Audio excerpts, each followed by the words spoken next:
மத்தேயு எழுதிய பரிசுத்த நற்செய்தியிலிருந்து வாசகம்.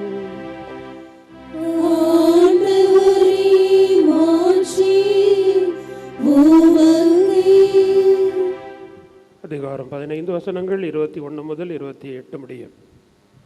அக்காலத்தில் இயேசு தீர் சீதோன் ஆகிய பகுதிகளை நோக்கி சென்றார். அவற்றின் எல்லை பகுதியில் வாழ்ந்து வந்த கடானிய பெண் ஒருவர் அவரிடம் வந்து, ஐயா, தாவீதின் மகனே, எனக்கு இரங்கும், என் மகள் பேய் பிடித்து கொடுமைக்குள்ளாகி இருக்கிறாள் என்று கதறினார். ஆனால் இயேசு அவரிடம் ஒரு வார்த்தை கூட மறுமொழி சொல்லவில்லை. சீடர்கள் அவரை அணுகி, நமக்கு பின்னால் கத்தி கொண்டு வருகிறாரே, இவரை அனுப்பிவிடும் என வேண்டினர்.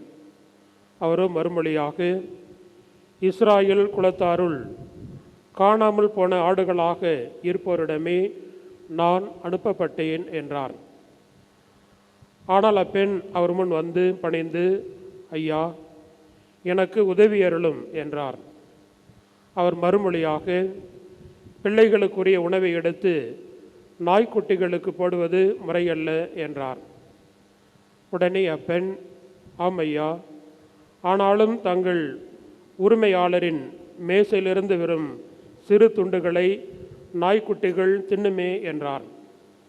இயேசு மறுமொழியாக, அம்மா, உமது நம்பிக்கை பெரிது, நீர் விரும்பியவாறே உமக்கு நிகழட்டும் என்று அவரிடம் கூறினார். அந்நேரம் அவர் மகளின் பிணி நீங்கியது.